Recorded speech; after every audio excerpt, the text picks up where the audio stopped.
মৌসুমী বায়ুর প্রভাবে চট্টগ্রামে থেমে থেমে বৃষ্টিপাত অব্যাহত থাকায় নগরের বিভিন্ন স্থানে সৃষ্টি হয়েছে জলাবদ্ধতা। দেখা দিয়েছে তীব্র যানজট। এতে করে দুর্ভোগে পড়েন অফিসগামী লোকজন ও শিক্ষার্থী সহ সাধারণ মানুষ। সকালে নগরের GSC, Bakalia, Karpasgola, Katalganj, Chandgaon, Jubilee Road, Chawkbazar, Badurtala, Sirajuddaula Road সহ কোথাও কোথাও জমে হাঁটু সমান পানি। এই সুযোগে বাড়তি ভাড়া নিচ্ছে বিভিন্ন গণপরিবহনগুলো। পতেঙ্গা আবহাওয়া অফিস জানায়, দুপুর 12টা পর্যন্ত গত 24 ঘন্টায় 28.2 মিলিমিটার বৃষ্টি রেকর্ড করা হয়েছে। একই সময় আমবাগান আবহাওয়া কেন্দ্রে রেকর্ড করা হয়েছে 102 মিলিমিটার বৃষ্টি। এর মধ্যে সকাল 10টা থেকে দুপুর 12টা পর্যন্ত রেকর্ড করা হয় 64 মিলিমিটার। বৃষ্টি আরও 2-1 দিন থাকতে পারে বলেও জানায় তারা। এদিকে পাহাড়ে বসবাসকারীদের নিরাপদ স্থানে সরে যেতে চলছে মাইকিং।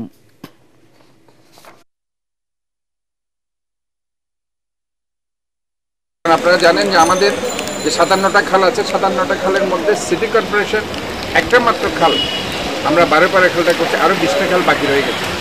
কাজে এই 20টা খাল আমি মনে করি যে আমাদের সংস্কার করতে হবে খুব চমৎকারভাবে। পাশাপাশি সিডিএর যে 34টা খাল আছে, 36টা খাল, ওই 36টা খালের মধ্যে তারা 22টা খাল করেছে, আরও 14টা খাল বাকি রয়েছে।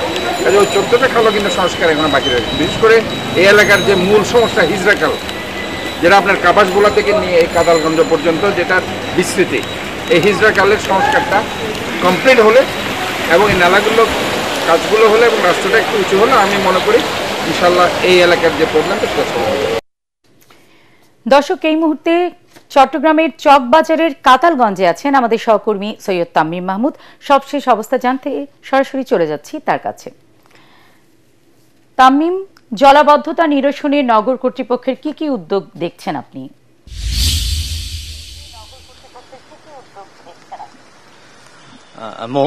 আমরা সকাল থেকে কিন্তু চট্টগ্রাম নগরীর যেসব নিচু এলাকা আছে সেসব এলাকা ঘুরে দেখেছি এবং আমরা সকাল থেকে দেখছি চট্টগ্রাম নগরীর যে 2 নম্বর গেট এলাকা, 2 নম্বর গেট, চকবাজার, কাপাসগোলা এবং বিশেষ করে চকবাজার কাপাসগোলা এলাকায় কিন্তু সবচেয়ে বেশি পানিবন্দী হয়েছে মানুষ। এবং কাপাসগোলা সহ চট্টগ্রামের যে কাতালগঞ্জ এলাকা আছে, কাতালগঞ্জ এর সাথে 16 শহর বহদ্দাহাট মোড়, যেগুলো একটি হিজড়া খালকে কেন্দ্র করে যেই মোড়টি আছে, সেই এলাকাগুলো আছে, সেই এলাকাগুলোতে কিন্তু মূলত পানি জলাবদ্ধতা সৃষ্টি হয়েছে।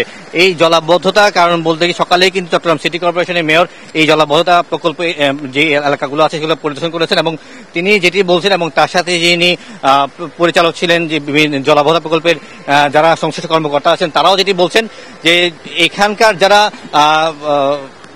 বিল্ডিং এর যারা মালিকরা আছেন তারা বিভিন্ন যে ছোট পকেট খালগুলো আছে, পকেট নালাগুলো আছে, সেই পকেট নালার মুখে বিভিন্নভাবে প্রতিবন্ধকতা সৃষ্টি করেছে। সেই প্রতিবন্ধকতা সৃষ্টি করার কারণে কিন্তু এই জায়গাতে পানিগুলো যেতে পারছে না, যেতে না পারার কারণেই কিন্তু এই জলাবদ্ধতাগুলো তৈরি হচ্ছে। তবে আমরা যেটি বলতে চাই যে চট্টগ্রাম নগরীর কিন্তু এই যে জলাবদ্ধতা প্রকল্প পরে কিন্তু জলাবদ্ধতা প্রকল্প পরে চট্টগ্রাম নগরীর এই জলাবদ্ধতা কিন্তু অনেকাংশেই কমে এসেছে। তবে কিছু কিছু নিচু এলাকা যেগুলো আছে সেগুলো উন্নয়নের কাজ চলছে। তবে সেই উন্নয়নের কাজগুলো যখন পরিপূর্ণভাবে হয়ে যাবে তখন কিন্তু জলাবদ্ধতা পুরোপুরি হবে না। তবে এখানকার যারা বাসিন্দারা আছে তারা বলছেন যে বছরের পর বছর উন্নয়ন প্রকল্প চললেও তারা এই জলাবদ্ধতা থেকে মুক্ত হচ্ছে না এবং নিচু এলাকাগুলোকে উঁচু করার পরও তারা সেই সফলতা দেখতে পাচ্ছে না। তবে নগর মেয়রের কাছে তাদের কাছে বারবার প্রত্যাশা করছেন যে এই যে জলাবদ্ধতা প্রকল্প যে দ্রুত যাতে বাস্তবায়ন করা হয় এবং এই বাস্তবায়ন করতে গিয়ে যে জলাবদ্ধতার খালগুলোর মুখে যে ধরনের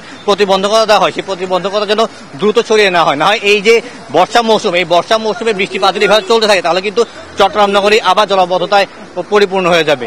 এই ছিল চট্টগ্রামের কাতালগঞ্জ থেকে আমার কাছে সবশেষ সংবাদ। আপনাকে ধন্যবাদ তামিম।